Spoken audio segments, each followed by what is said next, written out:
What is going on, everyone? This is Sheets, and sorry for the late notice as far as the live stream goes, but I wasn't exactly sure when I was going to be able to do it. I do presume this all gets recorded for posterity and all of that as well.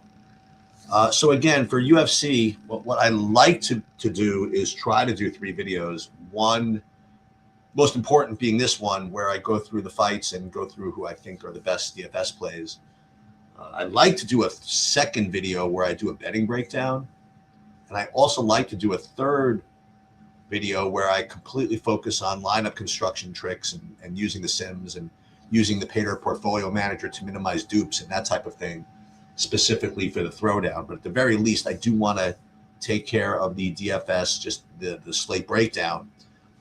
If I do get those other videos done, I will let you guys know. But the problem is I'm actually leaving for a lot of the day tomorrow. So if I can get them done tonight, I will, but at the very least, we're going to take care of this. Okay. So first things first, with weigh-ins pending, it is a full 13-fight card, which is nice. So what that means is that this is the way you look at these types of cards from a GPP perspective. When it's 13 fights, it's usually a card where you don't have to engage in too much funny business, meaning you could play the best plays for the most part and be in contention to win these big GPPs, provided that there's not, number one, an incredibly chalky main event, which is tough to fade. And I guess likewise, if there's, as long as there's not a real chalky spot throughout the card, that's tough to fade. Usually that being a replacement fighter situation, where one fighter was just mispriced because of a replacement fighter situation. Whenever you have a situation like that, 13 fights is not enough to avoid doing funny business. And when there's a main event, which is tough to fade, then it's, again, a tough card to get through without engaging in funny business. So I guess let's first analyze this from the perspective of the main event. And I mean, right off the bat, I mean, this is a fight that's going to be very difficult to fade. I mean, you have a 5-round fight between two dudes who are not afraid to throw down, and it's going to be difficult to keep the winner off of the optimal. I will say that of these two guys, Holloway is more likely to bust in a win than Oliveira, simply because of not simply because of price, but because of price. You know, Oliveira, he just wins all his fights by finish. You know, and there are variations where he just basically runs through Holloway here and scores like 100 points. And at 7,400, it's going to be difficult to keep that off the optimal. Where Holloway at 8,800, he's a pure striker, and I know that he's got a lot of finishing upside, and Oliveira is hittable, and Holloway can also put up a lot of volume here, but when you are just a pure striker, it's just a little more difficult for you to get there. And if he wins with a score of say 100, that's not guaranteed to be enough. So feel as though that this is not a fight that's 100% unfadable, which means that unless there is some other replacement fighter situation, which I don't think there is, I think that you can get away with this card without, doing funny business. And by funny business, I mean intentionally leaving money on the table, doing 1-for-1 swaps just to save money, things like that. In addition, there's a ton of upside on this card, and there's a lot of ways that you can go. I mean, there are, I think at quick count, at least 6 fighters who are favored to finish inside the distance, which is extraordinarily rare. And the ownership between all 6 of those is going to be significantly different. Okay. And, I do think is a good fight card to use a simulator to build lineups, because if you don't, you'll run the risk of becoming too biased about results. In other words, like if you might decide that, okay, this guy's minus 160 to finish, and then your brain will say that means he's going to finish. as opposed to another guy who's maybe a little less likely, who's maybe minus 120 to finish, who's going to be half the ownership. And you might say, well, I'm just not going to play that one. So it's important to understand the way the math of these DFS contests works. It's never about what's going to happen, because you don't know what's going to happen. It's what happens most likely, and how much more likely than something else, which is going to afford you more leverage. So very, very difficult, this whole DFS game. All right. So you're going to see when we go through these that a lot of these fights can be characterized in mid-range fights you have to figure out, and good favorites you have to figure out. And we're just going to get right into it. So right off the bat, you have this Luke Fernandez versus Bellato, and this is, I think, fight number one, where the winner or the favorite is better than minus 110 to finish. And you look at this, it says Fernandez inside the distance is minus 125, and that's very, very strong. It's really, really good. And inside even the first round here, plus 200, so 33% of the time he's going to win in the first round, and winning the first round gets you 100. It just does. And I'll tell you that I don't think that he's going to be particularly high owned, because quite honestly, there are better options, but he's still a good one, so do not dismiss how good of a play this is at minus 120 inside the distance.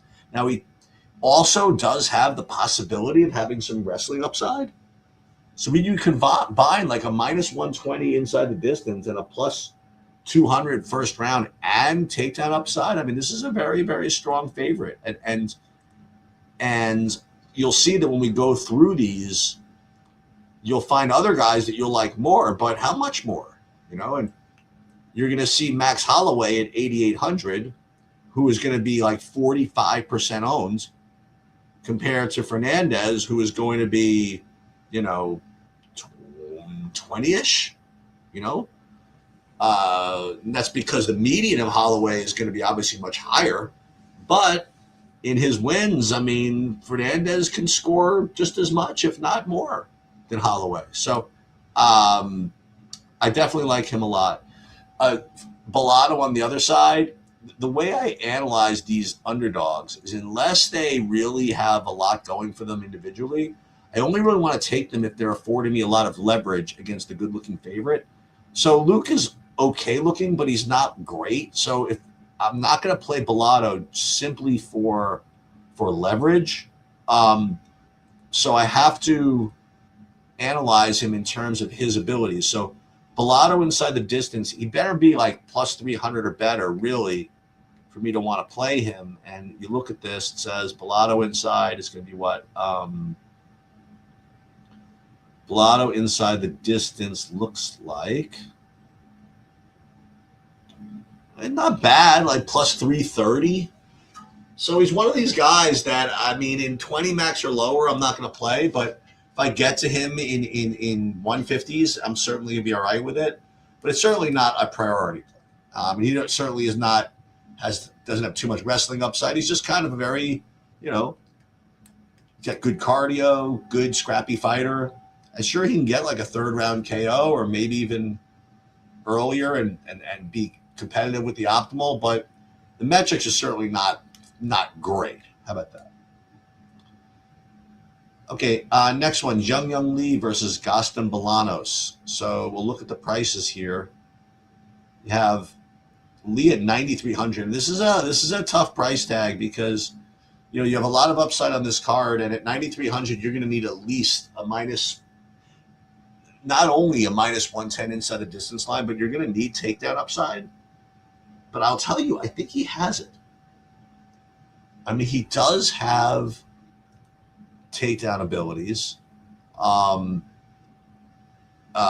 had 2 takedowns a couple of fighters ago against Blake Builder. And what's his name? Bolanos is not the greatest with his takedown defense. I don't know. I mean, 9,300 is such a tough price tag when you have these inside the distance lines. But let's look at him for a second.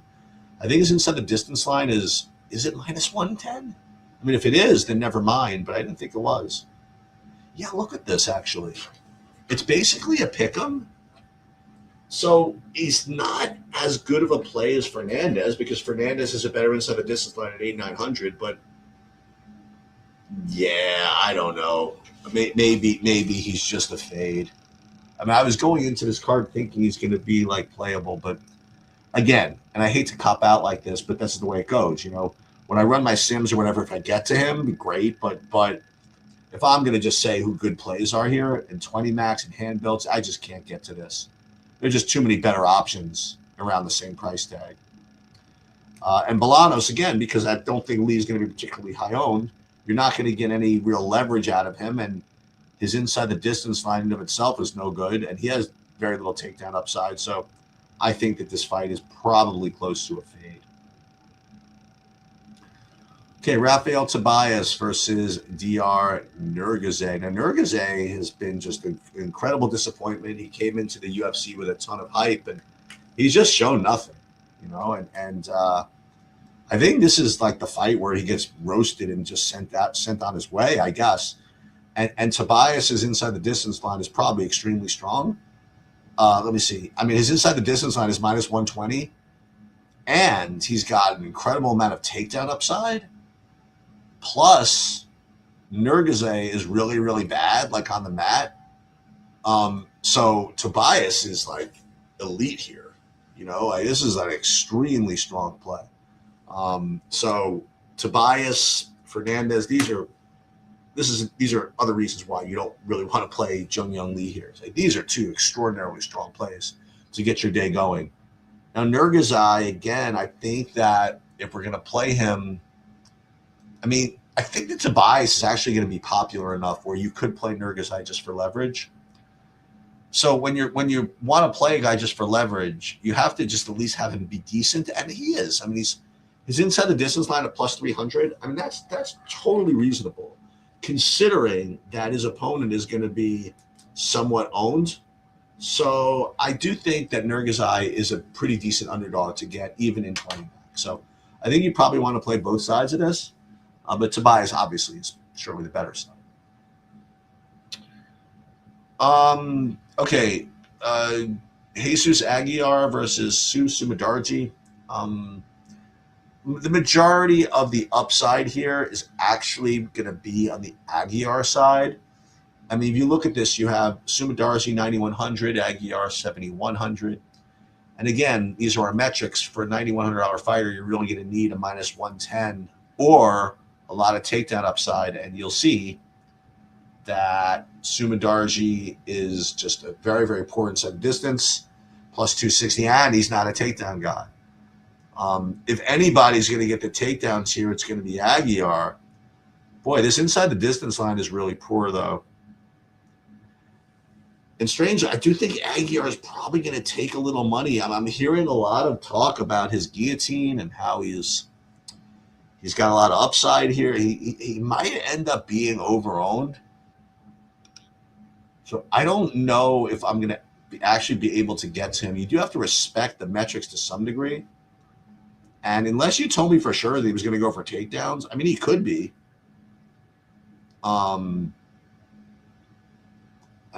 Let's look at his actual results. He's had some guillotines, but I guess 2 takedowns here, 1 takedown here. I guess I'll try. But it feels like it could be one of those popular dogs that you're just supposed to fade. Now, are you supposed to fade him by going straight up and playing Sumadarji? I don't think so. I don't think Aguiar is going to be that high owned that you got to do that. But I think making a tactical fade here might actually be a good idea. Because I think he is going to be high on the higher owned side, maybe 15, 16%. And his metrics really are not great. So I'm probably going to be under on both these guys. Okay, so here is the first of, the main. Is this the main one? There are a couple of car crashes here, or potential car crashes. And by car crash, I just mean fights that are just going to finish, or they're going to be very active, and you have pricing that will reward you. You have this mid-range pricing where whoever wins this fight is probably going to be in the optimal. So you're going to need to consider playing these. And And this is one of them. You have Cody Durden, who always brings the heat, always puts on a good performance, and Tumen Dembarel, who also is very, very aggressive. I mean, both these guys have takedown upside. They both have KO upside. I mean, we look at the inside the distance line of both of these guys, and I'm sure they're both around plus 250. Let's see. Maybe even better than that. Tumen Dembarel is actually closer to plus 170. And Dern's a little worse because he's a little cheaper. I mean, he's a little less likely to win. Also think, though, that again, Dern is probably going to take money here. And how good is this? I mean, like plus 260. I mean, like plus 260 is good, but it's not like amazing. Is he really going to get a bunch of takedowns? I mean, he can, but you'll see that it's been a while since he did this. So he had the 11 takedowns against Charles Johnson. These other fights here, I mean, when Bekoff, he couldn't get anything going. Silva, he really couldn't get anything going. Schnell, he got the sub without getting the takedown. Joshua Van, he did get 2 takedowns on him. Yeah, I guess. And then we'll look at Tumen Dembarel. I mean, he only had the one reversal here, but he's got some takedowns in his arsenal. So I think that this fight is a very, very important fight. I think that this price range is very important to get to. And I think that their metrics are both very good. I mean, you have the two very active fighters. There are going to be a lot of takedowns, reversals, maybe finishes, and this is a fight you want to target. I will not 100% lock it in or anything like that, but I definitely think you're going to get to it. This other fight's giving me kind of a pain in the ass. This Montez Tercios fight, because I've seen like a lot of different versions of Tercios. I've seen the version where he does nothing, like the Sahabi fight, and I've seen the version like in the Heastan fight where he's extraordinarily active, and I've seen even the Navidad fight was like a completely wild fight with a bunch of takedowns and reversals. And even in this Rosas fight where he ended up getting owned, he was very active in the first round. This Sopaj fight, I mean, he did get a takedown, 78 significant strikes in a loss. So it depends on which guy you get. You know what I mean? Like it's been a while now since he's fought. So if you're getting a Tercios that doesn't give an F and is going to come out blazing, I mean, you could get a result out of this fight. I mean, Montez has done nothing. I mean, like in the UFC. So we don't really know what he's about. But you look at the inside the distance line, and it's not terrible, right? Montez inside, like plus 180. I mean, I've seen worse for a guy that's going to be low owned. So I think that this fight is kind of sneaky, you know, because we just looked at this Dembarel fight, which is pretty much the same pricing, and everybody's going to be pounding this thing. And I think that again, people are going to want to play the more of the Dobrev Johnson fight than this one. I think this fight's going to get lost. So I like this one actually from a GPP perspective, and I would definitely play both sides. All right, Dante Johnson versus Cody Brundage. This is going to be the most popular favorite on the slate. When I say favorite, I mean I think that. Well, I was about to say that I think that Max Holloway is going to be the highest overall owned guy, but maybe they steam Dante Johnson higher. I don't know. His metrics are really good, but 9,500 is a tough price tag. He's probably a favorite to win in the first round for openers. But let's just first look at his inside the distance. Inside the distance, he is minus, 350. I mean, obviously, but we don't care about his inside the distance line if he's 9,500 because he's got to get a first round finish for this to work. And in the first round, he's even money, you know, so he's 50-50 to win in the first round. And here's a question. If he wins in the first round, is he optimal? The answer is probably, maybe, somewhere between that. So if he's going to really be 40 to 50% owned, That's no bargain, with his price tag, the fact that he's going to need a first round finish with some style. If he comes out and just runs through Brundage and gets one takedown and a sub and scores 100, that's not good enough.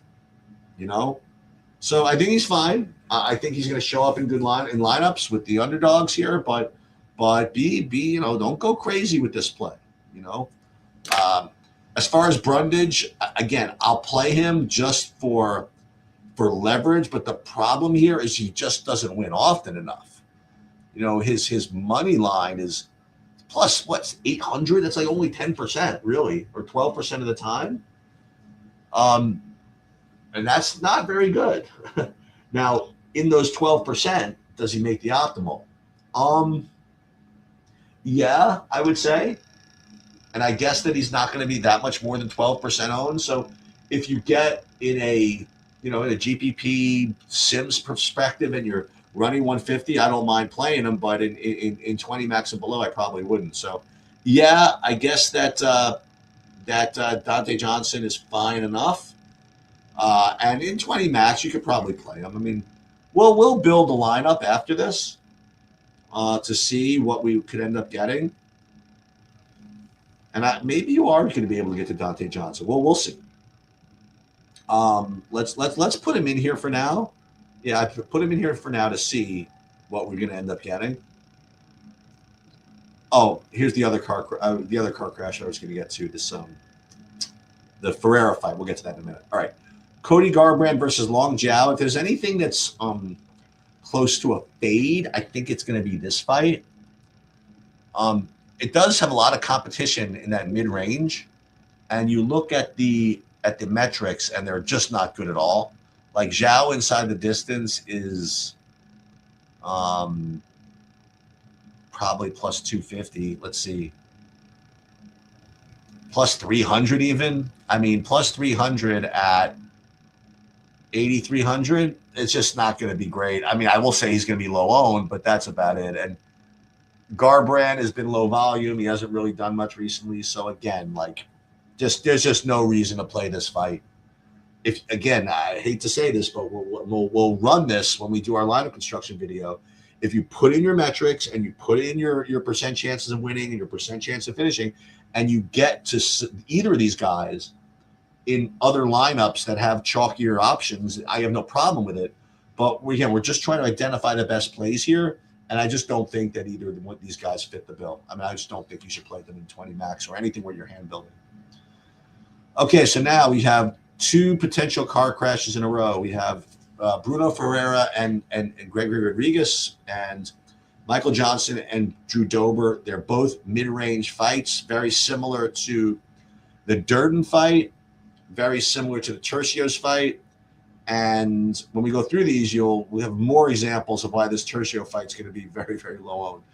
So Rodriguez and Ferreira, I mean, they already ran this thing once, and Rodriguez was a big favorite and was doing great, and then Ferreira just slugged him, and Ferreira's got a lot of power, and Rodriguez has kind of a fishy chin, so that's certainly in the offing here. And Rodriguez, he's a very good fighter. He could probably go for grappling here and make his life easier, but his fight IQ is not always the greatest. So, I mean, let's look at the metrics first. I mean, we have Rodriguez inside minus 110. I mean, minus 110 at this price is just too good to pass up.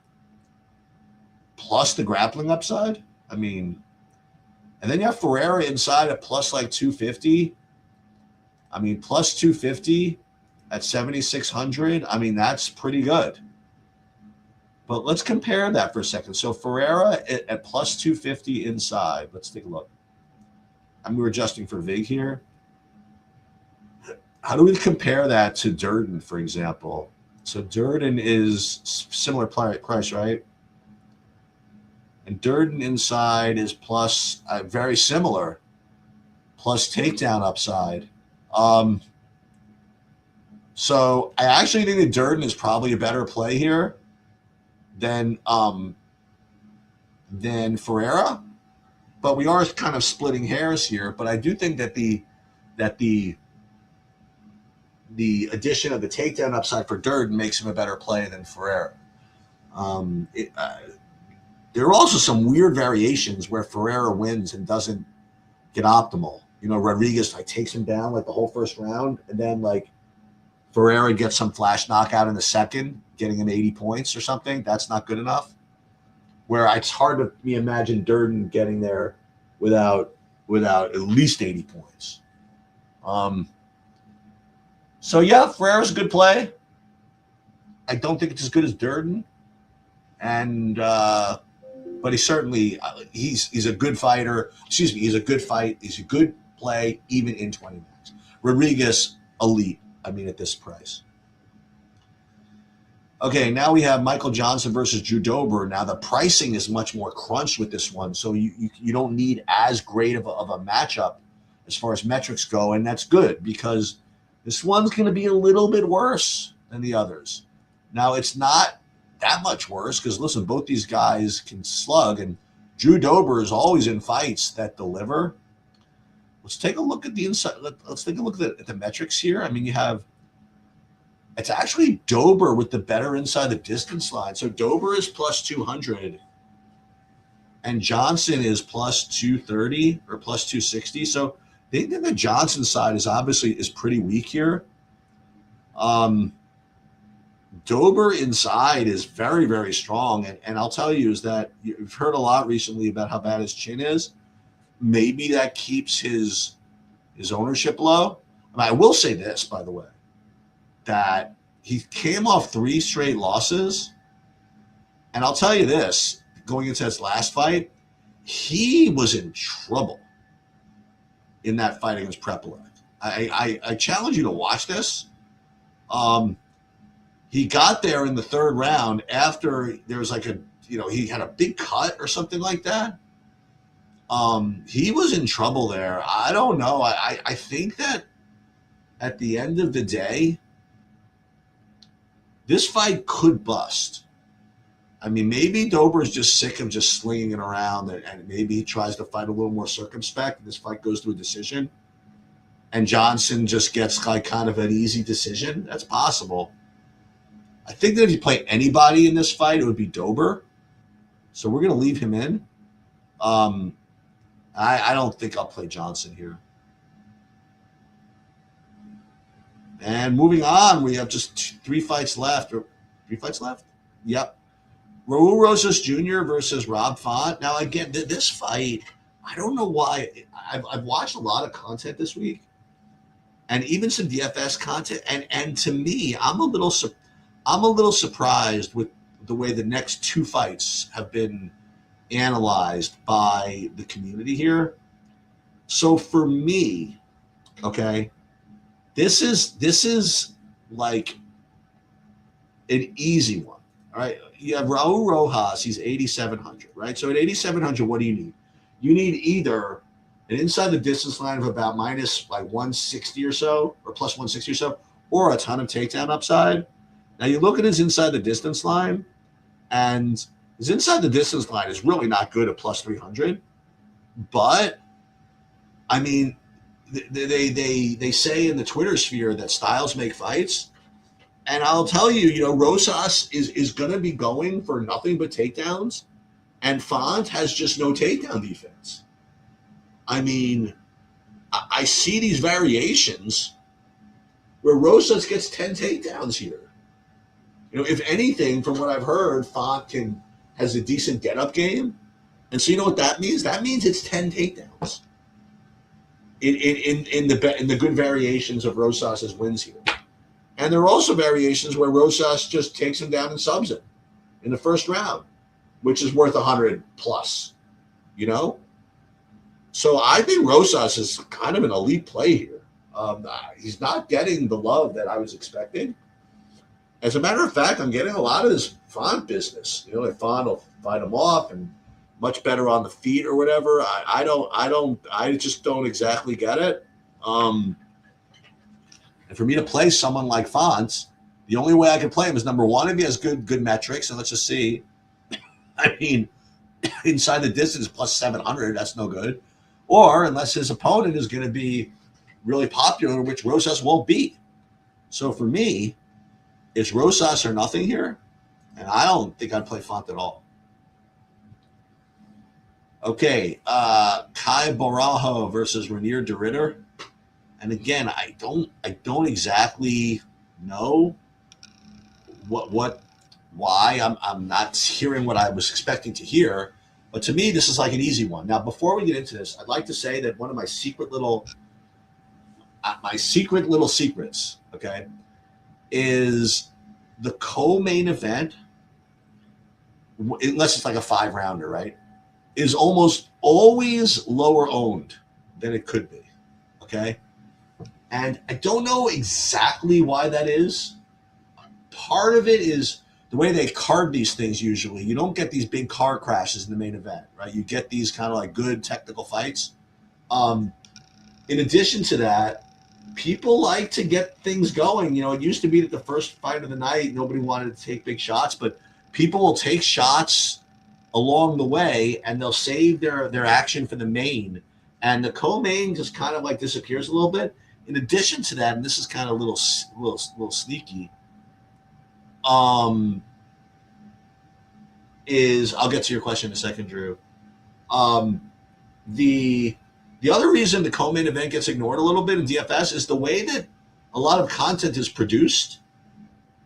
People they start analyzing from the bottom of the card up, and when people start to pay attention, or even when people start preparing, they're paying attention throughout the course of the thing, and then eventually you lose your attention, and you're like, okay, let's just get to the main event.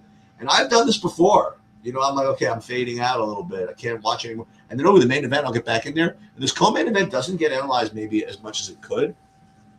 And to me, I mean, this is pretty easy. So you have Barajo against de Ritter, and Barajo, for lack of anything else, has really good fight IQ. And there's no way that he's going to be engaged in grappling here with de Ritter. I mean, his path to victory is keeping this effer on the feet.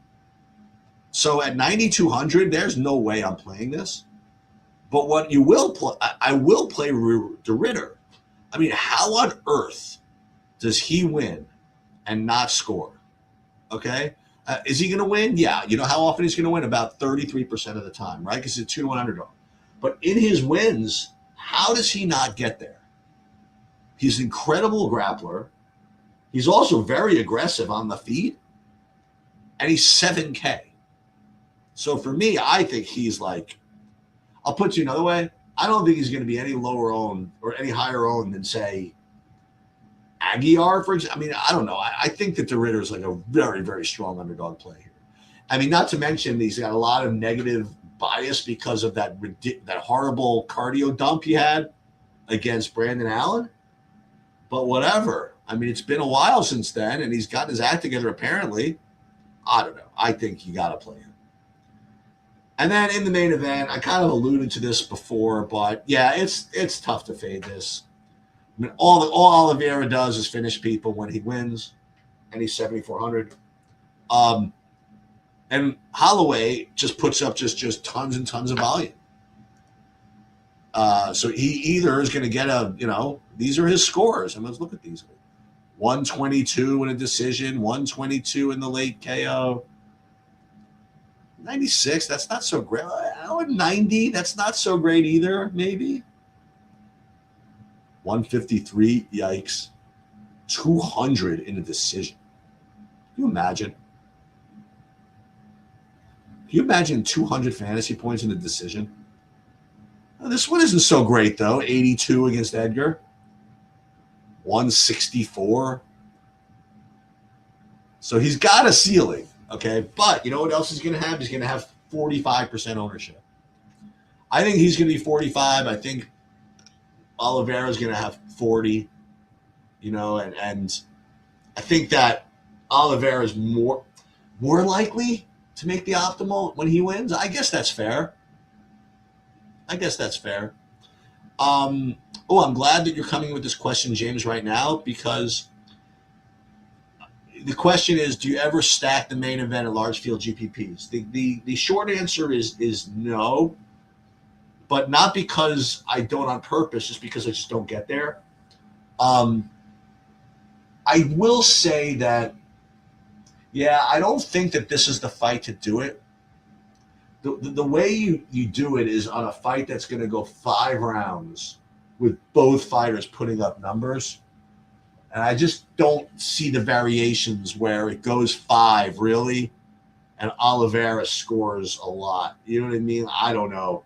I just really don't even see the variations where Oliveira,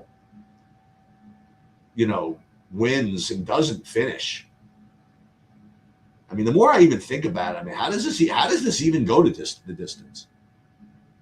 I mean, Oliveira's not, I don't know about any of this. Let me take a look at Oliveira's record here for a second. Actually, he did get a 5-round decision against Chandler, getting a bunch of takedowns. But if he's going to do that, then Holloway's not going to get enough volume. So that's the thing. So yeah, I would not stack this main event. Do you have a spreadsheet where you input projected ownership and then extract it? Yes, I do. But I do it for my own benefit. I mean, I don't really, and I do post it in, where do I post the results? Somewhere. My ownership projections have been really, really good recently. I don't want to curse it. And that's what I've been doing. I've been putting my own ownership projections and creating my own fields and just kind of running the stuff and then doing some using the Pater portfolio manager and my own kind of anti-dupe stuff to kind of balance that out a little bit. And again, I'd love to show you that. So I'd love to do a video, hopefully later tonight, where I do it. It's just a tough weekend for me because I'm going into the city really from like 10 to 4 tomorrow. So I have to get my stuff in before I leave. We'll see. We'll see if I can do it. I guess that's pretty much it. Lots of ways to go. And I do think that it's going to be a high-scoring slate, if that matters. And again, look for other videos from me on this in the next couple of days, hopefully. Good luck, everybody.